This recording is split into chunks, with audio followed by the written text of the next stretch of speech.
The elevator stopped between the 40th floor and the 41st, and in the sudden hush, Aria Whitlock heard a man on the other side of the steel doors, begging for his life. She had not agreed to this. 40 minutes earlier, a black sedan had eased to the curb where her car service should have been, and a man in a gray suit had opened the rear door and said her name like it was a fact he had been carrying around all day. Now the elevator hung in the dark spine of a tower on the north end of the Las Vegas Strip, and below her the begging turned into a sound that was not words at all. The lights came back. The car rose. Aria pressed her spine to the mirrored wall and counted her own breathing the way she counted brushstrokes, because panic makes the hands shake, and her hands were the only thing she owned that had ever been worth anything. The doors opened onto a private landing of black marble, and there was blood on it. Not much. A smeared arc already going tacky, and a woman in coveralls kneeling over it with a bottle of something that smelled like hospitals. Two men carried a third man past Aria toward the freight elevator, and his shoes dragged and nobody looked at her, and that indifference frightened her more than the blood did. Miss Whitlock. The gray suit had followed her out. He had a broad, patient face and eyes that never quite settled. Anton Kirov, mind your step. Is he dead? He is disappointed, Anton said, and gestured at the double doors. The penthouse beyond them was almost entirely dark. That was the first thing she registered, and the strangest. Every curtain was closed except one long panel, and through it the strip burned red and gold and cold electric blue, and the light of it lay across the floor like something spilled. The second thing she registered was the paintings. They were everywhere, leaned against walls, crated hung in unlit rows. Portraits with cracked varnish, a pair of Dutch seascapes gone brown as tea, a big smoke-damaged canvas of a horse fair that would take her a year. Aria forgot the blood on the landing for 4 entire seconds, which was the whole trick of that room. "You are late," a voice said. He stood at the window with his back to her and did not turn around. He was tall, and the line of his shoulders under the black jacket was very still the stillness of a man who has learned that motion is a language other people read. "Your driver took a route," Aria said. "I would have been early. My driver took the route that keeps you alive." Now he turned. Nikolai Sokolov. She had expected a monster and got something worse, which was a man. Late 30s, black hair combed back, going silver at the temples.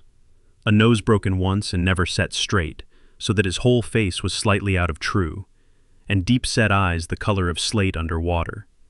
He looked at her the way she looked at a canvas when she suspected a forgery underneath. "You know who I am," he said. "I know the name on the contract." "That is not an answer. It is the only one I have. I was told there was a collection in serious condition, and a client who would pay for competence instead of speed. I did not ask what he does. Nobody in this city asks. Everybody in this city asks. They simply ask other people." He crossed the room without hurry and stopped further away than a man usually stops, and she understood the distance was deliberate. "Who recommended you?" "The Osgood Conservation Lab. Dr. Helena Osgood trained me." "Before that?" "There is no before that. There is always a before that." He held out his hand, palm up. "Your bag." She stared at him. "Your bag, Miss Whitlock, or the door behind you? And I will have this collection trucked to a warehouse in Sparks, where the humidity will finish what the fire started. I am told you have opinions about humidity." She gave him the bag. He went through it standing unhurried, with a horrible delicacy. Scalpels, cotton swabs wound on bamboo, little glass jars of resin, a phone which he turned over twice and set aside face down. And this attacking iron. She heard her own voice getting sharp and did not stop it. "For mending tears. It heats to about the temperature of a cup of tea. If you are searching me for a weapon, you have chosen a strange trade to be afraid of." Something moved in his face. Not a smile. The place where a smile would have been if he allowed it, and it lasted less than a heartbeat. "You will work at night," Nikolai said, putting the last jar back. "Between 11 and 5. You will not photograph the collection, discuss it, or name it to your lab, your insurer, or your friends. I follow a written protocol. It requires documentation. Then you will follow mine." He walked her along the row of leaning frames, naming the seascapes, the horse fair, a small dark Madonna with a hole through her shoulder. At the end of the row, A single canvas hung on the wall, under a gray dust cloth, and Nikolai stopped. "Every painting in this room is yours," he said, "except this one. That one is in the worst condition of anything here. I can smell the mold from where I am standing." "Then it will rot," he said pleasantly. "You may look at it. You may not touch it, clean it, test it, or lift the cloth more than the width of your hand. And you may never take it off that wall." "Why?" "Because I am telling you not to. That is not a reason. It is the only reason that exists inside this apartment." He looked down at her and the temperature of the room changed. "Understand me. Everyone who works for me is protected. That protection has one condition, and you have just been given yours. Open that painting and I cannot help you.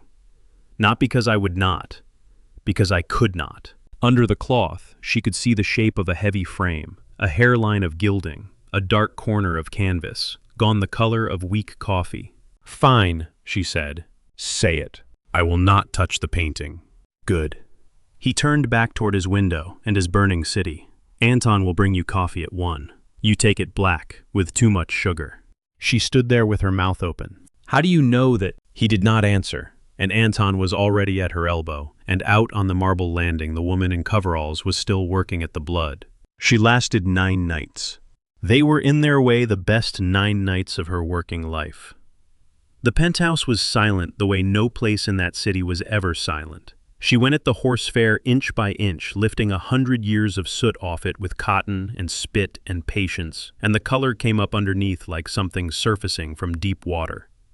A stable boy's red sleeve, the wet shine on a horse's eye. She did not forget the cloth on the wall. Nikolai was there most nights. He never watched her openly. He sat at the long table with a telephone and men who came and went in silence, and twice she heard him say things in that calm, even voice that made her stomach turn over. A location. A number of days. Once the phrase, "his brother as well if the brother insists." Then he would put the phone down and she would feel his attention cross the room and settle on her back and stay there, and it was nothing like being watched by a guard. It was like standing too close to a heater. On the 4th night he came and stood at the edge of her lamplight. "You are singing," he said. "Sorry. It helps me keep the pressure even. Do not apologize." He looked at the Madonna's ruined shoulder. "Can you save her?" "Not perfectly. The loss goes through to the ground layer, so I have to fill it and paint into it. And if you ever put a light at the wrong angle, you will see where I lied." She set the swab down. "I always leave the lie visible up close. Anyone standing this near deserves to know what is original and what is me." "That is a rare kind of honesty," he said. "Expensive. It will cost you clients." "It has." He almost said something else. She watched him decide not to, and watched him step back out of the lamplight, and that small retreat did something to her that his threats had not managed at all. On the 9th night, Anton was called down to the casino floor, and for 11 minutes, Aria Whitlock was alone in a penthouse with a cloth on a wall. She told herself she only wanted to check the condition. She lifted the corner of the cloth exactly the width of her hand and put her lamp low. A woman's hand resting on the arm of a chair. Long fingers. A thin gold ring worn on the middle finger, not the 4th, because she had lost weight the year she got sick, and it would not stay where it belonged. Aria's mother had worn her wedding ring on the middle finger for exactly that reason. Aria had watched her do it 100 times at the kitchen table. Later she would not remember deciding. She remembered the cloth coming away, and the whole canvas standing there in the dark, blistered and filthy and unmistakable. Vivian Whitlock, at 38 in the gray wing chair from the house on Sagebrush Lane, painted the summer before the diagnosis. Her chin lifted in that half-amused way she had, her eyes a pale green Aria saw in the mirror every morning of her life. She was still holding the cloth when the doors opened behind her. Nikolai crossed the room faster than she had ever seen him move. He did not touch her. He put himself between her and the canvas, took the cloth out of her fist, and covered her mother. And when he turned around, his face was not cold at all. It was white. "How long?" he said. "Who is she? Say her name." "How long have you been looking at it? Say her name." "Vivian," he said. "Vivian Whitlock. Now sit down." "I will not sit down." Her voice cracked straight down the middle. "My mother has been dead 14 years. That portrait hung in our living room until the week my father died. Then it went into an estate sale I was too young to attend, and I have looked for it in every catalog in this country for 11 years. It is in your apartment, under a sheet, behind a rule. Sit down, Aria. It was the first time he had used her name, and it landed on her like a hand. Your father did not sell it, Nikolai said. He left it with me. My father was a district attorney. Yes. He prosecuted people like you. Yes, Nikolai said. He did that too. The world tilted about 10 degrees and stayed there. You are lying. Frequently. Not tonight. He set the covered painting straight on its hook precisely the way she herself squared a frame. Thomas Whitlock brought me that canvas 11 years ago and asked me to keep it. He asked me one other thing. Then he drove north toward Lake Mead in the rain, and you know the rest of that story better than I do. Aria sat down after all. Her legs made the decision without her. What was the other thing he asked you? Nikolai looked at her for a long moment. Finish the horse fair, he said. Anton will take you home. They came for her 3 nights later in the parking structure under the Osgood lab. Middle of the afternoon, the concrete baking a crate of glass jars in her arms, and a white van rolling up on her left with the side door already open. She did not scream. She threw the crate and the jars burst across the van floor, and the man reaching for her jerked back with his forearm over his eyes. Then a second car came fast off the ramp and hit the van's front wing, and Anton Kirov was out of the driver's door before it stopped rolling. Aria did not see the rest. She sat on the warm hood of a stranger's sedan, with her ears ringing, and her hands shaking so badly she pressed them flat to the metal, and then a black car came down the ramp, and Nikolai got out of it. He looked at her once, fast from her shoes to her hair, and whatever he found made something behind his eyes come loose. Are you hurt? No. And then, absurdly, they wrecked my solvents. He crouched in front of her, which she would not have believed him capable of, and his hand came up as if to take her wrist. He stopped it a few inches short, closed it into a fist, and lowered it. You are moving into the tower tonight. I have an apartment. I have a job. I have a life you are not entitled to. You had those things, Nikolai said, standing, until somebody put a van in a garage for you at 2 in the afternoon. That is not a robbery. That is a schedule. He looked past her at the wrecked van, the blood on the concrete. You may hate me in the elevator. Bring what you need. She hated him in the elevator. She hated him for 4 floors, and then she stopped because he stood in the far corner with his back very straight and his eyes on the doors, breathing like a man who had run a long way. Living in the tower was like living inside a held breath. Her room was on the floor below the penthouse, and nothing in it was hers. 2 men stood in the corridor at all hours. A cook made her eggs at 4 in the morning without being asked. A young guard named Vasily was terrified of her and hid it by standing extremely straight. And there was Nikolai, at night, in the dark room full of paintings. He got worse, not better. He grew colder as the days went on, sharper. And he took to leaving the room the moment she looked up. Twice she found him standing before the gray cloth, with his hands behind his back, and both times he walked out without speaking. But the small things did not stop. A new set of solvents appeared better than the ones she had lost in a wooden case unremarked. When she mentioned that the humidity swings were killing the horse fair, an entire climate system was installed in 3 days by men who came at 4 in the morning, and Nikolai never mentioned the cost or the courtesy. On the 12th night, he brought a buyer up, a collector named Marcus Wren, with a great many teeth, who stood too close to Aria and told her a woman with hands like hers was wasted on other people's pictures. She was 3 sentences into a polite dismantling when she saw Nikolai's face and stopped talking. He had not moved. He sat with a glass of water in front of him, perfectly relaxed, and her entire skin went cold.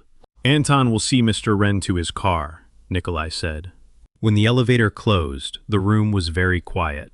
I have a mouth, Aria said. I was using it. I know. He turned the glass a quarter turn. He looked at you, and I discovered I could not have him in the room. She found the second thing 4 nights later by accident, in the last place she would have looked, which was paperwork. She had been given the collection files so she could date the linings, and in the back of the folder for the horse fair was a chain of custody sheet from a storage facility in Henderson, and at the bottom, in the box marked releasing party, a signature she had seen on birthday cards and school forms, and the back of a photograph of a girl holding a fish at Lake Mojave. T. Whitlock, dated 4 years before he died. 2 years into the case that made his name, the case against the Sokolov organization, the one he used to talk about at the dinner table with his sleeves rolled up, saying the law was slow, but the law was a wall. Aria carried the folder upstairs, put it in front of Nikolai and said, "Explain this." He looked at it. He did not pick it up. "You should not have had that file. He was moving property for you." Her voice was doing something she could not control. "While he was prosecuting you, while my mother's grave was still raw, how long?" "Put the folder back." "Was one single thing about my father." "Enough." He stood so fast the chair went over, the first real violence she had ever seen in him, aimed anywhere near her, and it stopped her dead. "You have been in this building 19 days, and in that time, 4 people have died to keep you from knowing the rest of it. That is what truth costs in this city." "I am not a child." "No," Nikolai said. "You are a job." The room went absolutely silent. "You were a job when your father gave you to me, and you are a job now. An obligation with a face. Do not mistake climate control and coffee for anything else." "You are a coward," she said and left. And behind her she heard glass break, and she did not turn around, and she cried in the elevator for exactly the length of 1 floor, and then stopped. He did not come near her for 6 days. On the 7th, the tower held a reception on the Sky Terrace for a foundation that existed to make certain kinds of money look like other kinds of money. Aria was told to attend by a woman with a clipboard and given a dress the color of dark wine, and she went because refusing had begun to feel like conceding something. Nikolai did not speak to her. He stood across the terrace under the heat lamps with 3 men from Reno, and every so often she felt his attention land between her shoulder blades, and every time she turned toward it, he was looking somewhere else. She was near the glass balustrade, with a drink she had not touched, when the world tore open. There was a flat crack, the stone coping beside her hand burst into white dust. Someone screamed, and Aria stood there stupidly with grit in her eyes, for half a second, before 300 pounds of momentum hit her from the side and took her down. He got her under the concrete lip of a planter and put his body over hers. She could see nothing. She heard the second shot go through the glass above them, and the third strike a heat lamp, a woman screaming in a loop near the bar. Anton shouting in Russian, and under all of it, very close, Nikolai saying her name into her hair, over and over, "I have you, look at me, I have you." His heart going like a fist against her ribs. He had not drawn a weapon. He had used both arms to cover her. A man afraid of dying does not spend the first shot putting his body between a shooter and a conservator. They took her down in the freight elevator, wrapped in someone's jacket. There was blood on her shoulder, and it was not hers. A long, shallow tear across the back of his hand from the balustrade glass. In the elevator, Aria took that hand and held it to the light and said, "Do not move," and pressed the folded lining against it, and Nikolai stood absolutely still and let her, and when she looked up, he was watching her the way a man watches a house burn down. "Say it again," she said. "Say what?" "On the floor up there. You said something else, in Russian, twice." His jaw moved. "It does not translate," he said. After that night, nothing was announced. He was simply there again, at the long table, and he stopped leaving when she looked up. They talked. That was the dangerous part. Not the guns, not the men in the corridor, but the fact that at 3 in the morning, in a room full of dead people's portraits, Nikolai Sokolov would answer a question, if she asked it slowly enough. He told her about a boy who came off a plane at 14 with a cardboard suitcase and a mother who cleaned rooms in a casino on the old strip. About the winter that mother died, and what he did the following spring. He told her he could not sleep in a room with the door closed. She told him about the phone call at 17. The highway, the rain, the guardrail, the water, the closed casket. She had never said it out loud to anyone, and she said it with her hands busy on the Madonna's shoulder, and Nikolai listened without a sound of sympathy, which was the only reason she got to the end. "He was a good man," she said at last, "and then it turns out he was your man, and I do not know how to hold both of those." "You hold them one in each hand," Nikolai said, "and you never put them down. That is all any of us do." She looked up. He was closer than he had been. The strip burned away below them, red and gold and blue. Nikolai, do not. You are the one who moved. I know, he said, and did not step back, and for 4 seconds his eyes went from her mouth to her eyes, and stayed, and Aria stopped breathing entirely. The phone on the table buzzed. He looked at it. Whatever was on the screen took every trace of warmth out of his face in one pass, like a cloth over a mirror. I have to go to Henderson. Tonight. I may be gone until morning. Nikolai, Anton stays here. Vasily stays on your door. He was already moving, already back inside the other man. At the doorway he stopped and said without turning, Aria, the painting. I know. Say it. I will not touch the painting. She lasted 2 hours. Afterward, she would try to be honest about which of them she was betraying, and fail, because the truth was that at 3:30 in the morning, she stood in front of her mother's face and understood something that had been at the edge of her mind for a week. The frame was wrong. Not the style, the depth. A strainer of that period was a shallow thing, and this one stood almost 2 inches off the wall, and the back had been closed with a modern dust cover, screwed on with brass fittings that were not remotely old. Somebody had rebuilt the back of that painting recently, and clumsily, and had not counted on a conservator eventually standing behind it with a raking light. She took it off the wall. It weighed too much. She laid it face down on the padded table, cut the paper cover along the edge with a scalpel, and lifted it, and underneath was a shallow wooden compartment, the size of a hardback book built into the stretcher. Inside were 3 things: a cassette tape in a cracked case, labeled in her father's small upright capitals with a single word: insurance. A passport. It was current.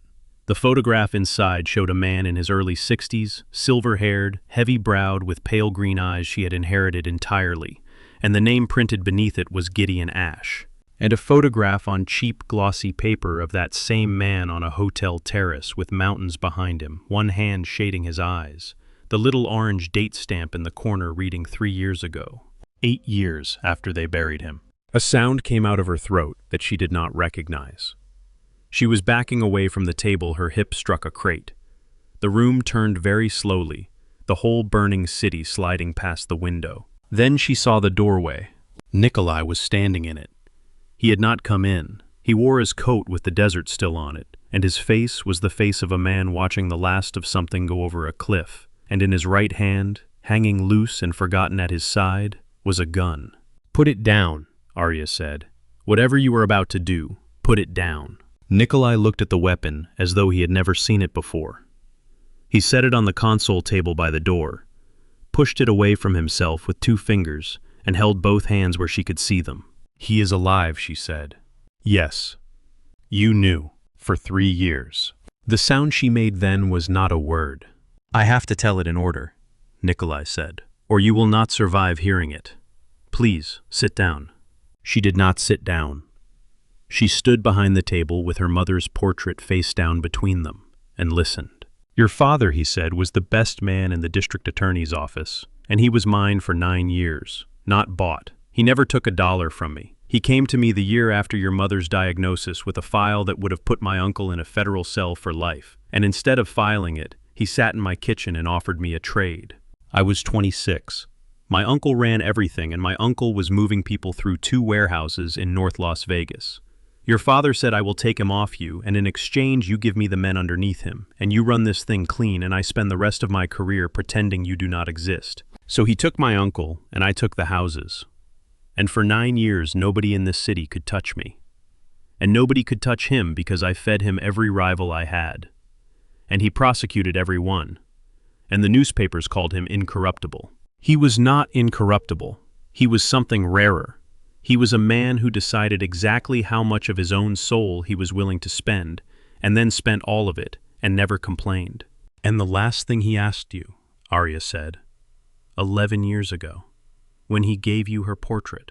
He asked me to keep you out of it, forever, whatever it cost. He said she will never know what I am. I said yes. Then he drove north in the rain. Except he did not die. No. Then who did you bury? An accident victim from a wreck outside Barstow, with a broken jaw and your father's dental records substituted at the county office by a clerk who bought a boat that spring. Closed casket. You will remember there was a great deal of water damage. Aria put both hands flat on the table. Why? She said. Because there was a second file. He had spent 9 years collecting names, and he had put every one of them in a book, mine included. And somebody in the federal building learned the book existed. Once it existed, so did his death sentence. He chose the highway before somebody chose it for him. And in 11 years, he never. She stopped and started again. He never wrote. He never called. He let me stand at a hole in the ground in Boulder City by myself. And he was alive the whole time he let me. Nikolai said nothing. Aria looked up very slowly. He wrote, she said. Nikolai's face did not change, and that was the answer. Where are they? Aria. Where are the letters? He took her downstairs to a room off the service corridor with a steel door and a keypad, and inside were shelves, and on one shelf, a gray document box, and in the box, letters. 41 of them, addressed to her in her father's small, upright capitals, to all 4 of the apartments she had lived in. None of them opened. The earliest postmarked the spring after the funeral. Every one, Nikolai said from the doorway, came to a post office box I have controlled since you were 18. Your mail has passed through my hands for 11 years. Your building manager works for me. So does the man who empties the box. So did the woman at your bank who called me the day you missed rent, and the man 3 years ago who followed you home twice from the lab and now lives in Ohio and walks with a limp. You had no right. None whatsoever. You read my mail. I have never opened one of them. Check the seals. Every letter your father sends is proof that he is breathing, and the day anyone in the Holloway house can prove Thomas Whitlock is breathing, the day anyone can prove there is a daughter he would come back for, you become the cheapest way in the world to make him kneel. He was not calm now. It was the first time she had heard his voice come apart. So, yes, I took them. For 11 years I took every one out of a metal box at 6 in the morning and brought it here and left it shut. Do you want the worst of it? I could have burned them. It would have been cleaner. I could not, because they are yours. Aria stood in that little steel room with 41 unopened envelopes in her hands, shaking so hard the paper rattled. I have to go, she said. Aria? I have to be somewhere that is not this building. For 1 hour. If you follow me, I will never speak to you again as long as I live. He let her go. Every man in that tower was armed, and every road belonged to him. And he stood in a doorway with his hands at his sides and let her walk out into the dark. He had Anton follow her, of course. Anton lost her at the bus depot in 11 minutes. She went to the Neon Boneyard because it was the only place in that city where she had ever been happy. The gates were chained. She went over the wall the way she had at 19, dropped into the yard and stood among the dead. Acres of them. The old signs, the ones they take down when a casino falls, propped and stacked, and lying on their backs in the sand. A giant horseshoe with its bulbs punched out. A duck, a genie's lamp, a silver slipper the size of a car. There was no power in any of it, and no light but the sodium wash off the road and the enormous soft orange bruise the strip printed on the underside of the clouds, and all those thousands of dead bulbs held it and gave a little of it back so that everything glimmered faintly, like something remembered. Her father was standing under the horseshoe. He had grown a beard. He was thinner, browner, in a pale linen jacket, one hand shading his eyes from a light that was not there, exactly as he did in the photograph, exactly as he had on every hot afternoon of her childhood. "Hello, sweetheart," said Thomas Whitlock. Aria did not move. "You have your mother's face," he said, "and her way of standing like you were about to tell somebody they are wrong about a painting. How long have you been in this city?" 19 months. 19. I have watched you buy coffee on Charleston Boulevard on a Tuesday in the rain. I have stood across the street from the lab. I sat at the back of a lecture you gave about tear repair, and you were very good, and I did not sleep for 2 nights afterward. That courtroom voice went rough at the edge. There has not been a single day, Aria, not one. You could have knocked on a door and put you in the ground beside your mother. I went where they could not find me, and I got strong enough that they would not dare. By becoming them, by taking them, there is a difference. The Holloway house was a nest of animals, and now it belongs to a man who knows exactly how the law works. In 2 years, I hand every ledger I own to the federal government and walk into the sun.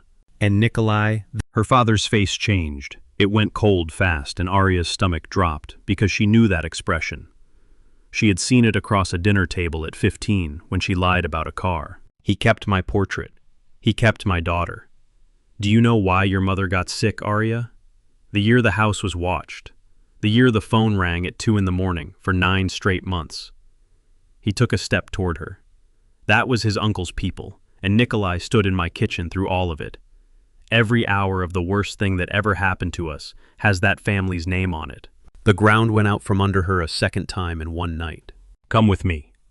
He put out his hand. Bring me the tape, that is all. There is a cassette in the back of that frame, the only copy of the only thing that can put a rope around my neck. And once it is in my hand, you and I get in a car and drive to a house in the mountains, where nobody has heard either of our names, and I make you breakfast and I am your father again. 20 seconds of choosing, sweetheart. That is the whole price. And Aria, standing in a graveyard of light, wanted it so badly she had to close her eyes. Say his name, she said. What? Nikolai's uncle. The man who had our house watched. Say his name. Her father hesitated for exactly as long as it takes to look up a fact you have not needed in years. Yakov, he said. Yakov Sokolov went into federal custody 11 months before Mom got sick. Her voice shook, and it did not matter at all. You told me that story yourself at Christmas, twice, because you were proud of it. You said the phone stopped ringing the week he was taken. She wiped her face with the back of her wrist. You lied to me in the first 4 minutes, standing in a place I loved, using her. Aria, you want the tape. I want my daughter. You want the tape?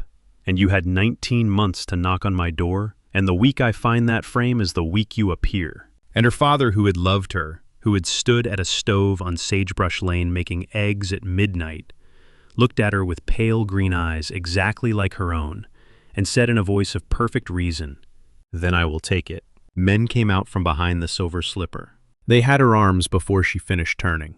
She got one heel into somebody's knee and heard him swear, and then a hand closed over her mouth, and the sodium light swung. And the last thing she saw clearly was her father turning away, so he would not have to watch.